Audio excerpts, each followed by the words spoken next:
3 habitudes pour s'affirmer dans le couple, c'est ce qu'on va voir tout de suite dans cette vidéo. En tout cas, j'espère que vous allez bien. Si vous ne me connaissez pas, je suis Eva Doriac, coach en développement personnel et professionnel et j'aide particulièrement les femmes à retrouver un équilibre dans leur vie, à se sentir plus confiantes, sereines au quotidien et oser croire en elles. En tout cas, si vous voulez aller plus loin en dessous de la vidéo, dans la description, j'ai une formation qui s'appelle Vie ta lumière, une formation de 4 jours où vous pouvez exploiter votre plein potentiel, vous pouvez apprendre à mieux vous connaître, vous pouvez apprendre à mieux gérer vos émotions, à créer un nouvel état de pensée et à oser poser les bonnes actions pour vous-même. C'est juste en dessous dans la vidéo.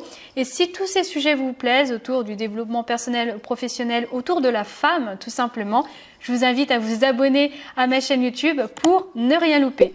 Donc peut-être qu'en ce moment, je me rappelle, j'avais une cliente au téléphone qui me disait Eva, je suis super confiante dans ma vie professionnelle, mais dans ma vie personnelle, je sens dans mon couple, à chaque fois quand je veux faire quelque chose, il faut que je demande tout le temps l'avis à mon conjoint et du coup, j'ai l'impression de m'effacer.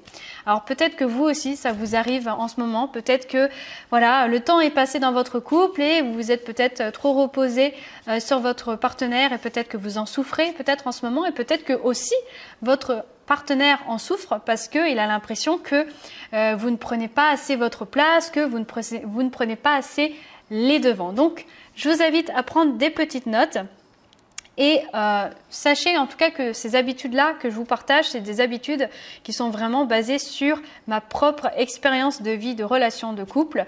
Donc après, à vous de voir si ça vous parle ou pas. Donc déjà, la première habitude que je vous invite à créer, c'est vraiment d'avoir une communication fluide et transparente. Quand je dis une communication fluide et transparente, on s'entend, c'est le fait d'être à l'écoute, c'est le fait de laisser l'autre personne parler, c'est le fait d'être dans la communication, dans le respect aussi de l'autre, parce que moi je trouve que dans mon couple, par rapport à mes valeurs de couple, même si on se dispute, pour moi il ne doit pas y avoir de manque de respect, que ce soit pour ma part mais comme dans l'autre part. Mais quand je parle de communication fluide, c'est-à-dire de ne pas laisser les non-dits au placard, mais plutôt de dire les choses dès que quelque chose ne va pas en fait, dès que quelque chose se passe pas comme prévu, de tout de suite le dire et de ne pas le laisser, voilà, de laisser les choses comme ça s'entasser pendant 1 semaine, 2 semaines, 3 semaines, 1 mois et de laisser la rancœur en fait. Parce que pour moi, il n'y a rien de plus pire que de laisser de la rancœur au sein d'un couple. Et pour moi, quand quelque chose ne va pas, franchement, je vous conseille de le communiquer tout de suite. Alors, parfois, c'est pas facile de le communiquer parce que voilà, on peut être prise par les émotions et parfois on a peur de dire quelque chose qui pourrait blesser la personne. Et si vous avez du mal à avoir une communication fluide et d'en parler tout de suite avec la personne, par exemple, voilà, vous sentez que vous vous effacez, que vous n'arrivez pas à prendre votre place dans le couple.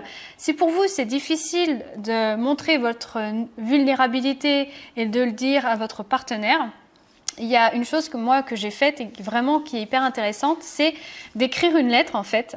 Et sur une lettre, vous écrivez pourquoi vous ne vous sentez pas à votre place, qu'est-ce que vous reprochez dans votre couple, mais tout en prenant vos responsabilités et ne pas jeter toute la faute sur l'autre, parce que dans un couple, eh bien, j'estime en tout cas que les deux ont leur partie en fait, les deux ont leurs défauts, les deux ont leurs qualités, et de vraiment mettre tout à plat sur une lettre pour que l'objectif, c'est pas que l'autre partenaire se sente coupable, mais c'est que le partenaire, une fois qu'il voit la lettre, eh bien, il comprenne un petit peu votre intention, vos ressentis, qu'est-ce qui se passe en vous et qu'est-ce que vous avez envie de lui délivrer comme message, parce que le but, c'est de ne pas être dans le conflit, mais au contraire, que vous puissiez reprendre votre place, mais que votre partenaire ait aussi sa place dans le couple.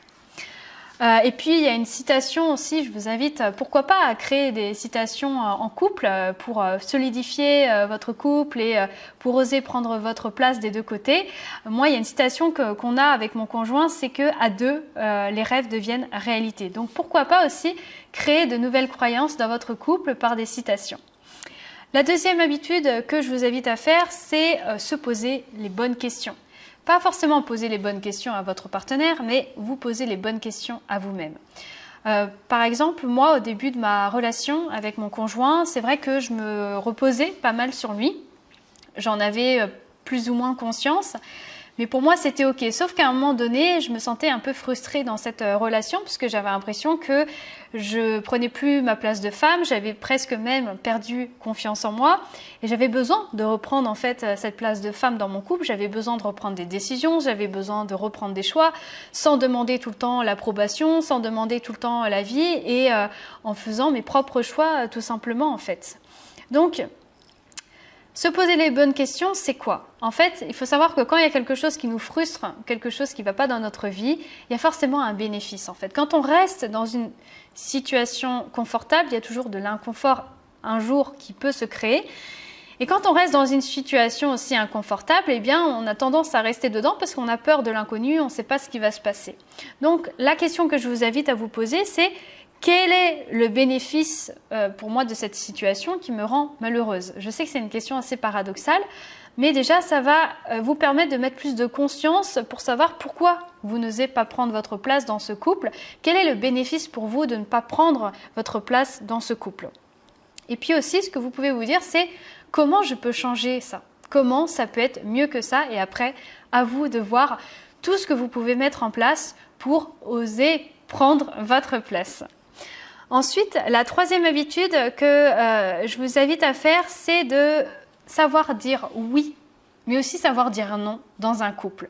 C'est-à-dire de ne pas avoir peur de s'exprimer au travers de votre couple. Parce que je sais que parfois dans les couples, on n'ose pas s'exprimer parce que voilà, il peut y avoir des anciennes peurs qui peuvent revenir, la peur de l'abandon, la peur du rejet, la peur de se dire que bah voilà, si on ose s'exprimer, si on ose être spontané, si on ose être soi-même, notre partenaire va partir en courant. Sauf que ce qu'il faut bien comprendre, c'est que notre partenaire, à partir du moment où il nous aime pour qui on est, il nous aime avec nos qualités, mais il nous aime aussi avec nos défauts en fait. Et c'est ça qu'il faut prendre conscience, c'est que si votre partenaire il part en courant dès que vous osez vous exprimer, c'est que c'est pas forcément de l'amour en fait. Donc savoir oser exprimer son opinion, c'est quelque part oser dire dans le couple « j'existe ». Et donc « j'existe », c'est oser dire « oui, je suis d'accord »,« non, je ne suis pas d'accord ». Et après, avoir un dialogue ouvert, pourquoi pas avoir un débat autour de ce oui et autour de ce non. Parce que ça peut être aussi hyper intéressant d'avoir un débat. Avoir un débat avec son couple, ça ne veut pas dire que l'autre a tort ou l'autre a raison. C'est juste que ça peut être intéressant de comprendre en fait les deux points de vue différents au travers d'un oui et au travers d'un non. Et puis surtout, le fait de savoir dire oui et savoir dire non, eh bien c'est une façon aussi de s'aimer aussi soi-même. Parce qu'avant d'être un couple, il faut déjà être un couple avec soi-même. Il faut déjà être complète, entière avec soi-même. En fait, le couple, le partenaire, ça ne doit pas être une personne qui doit nous aider dans ce en quoi on n'est pas doué ou qui doit mettre en lumière nos défauts. La personne avec qui on est, même si c'est notre reflet miroir et qu'elle peut justement nous aider à nous améliorer, ça doit quand même être une personne qui doit être là pour rayonner nos qualités, rayonner nos talents qu'on a déjà, rayonner nos forces qu'on a déjà en nous. En fait, un partenaire, c'est un complément à notre vie en fait. Ça doit être le complément de notre affirmation, de notre accomplissement en fait personnel. Après, tout dépend comment on voit l'accomplissement, mais pour moi, ça doit être ça. On doit déjà être en couple avec soi-même et entière et complète avec soi-même.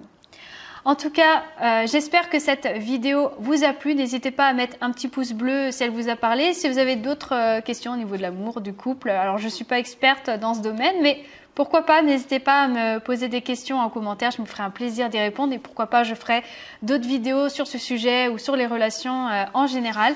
Et je vous dis à très vite dans une prochaine vidéo.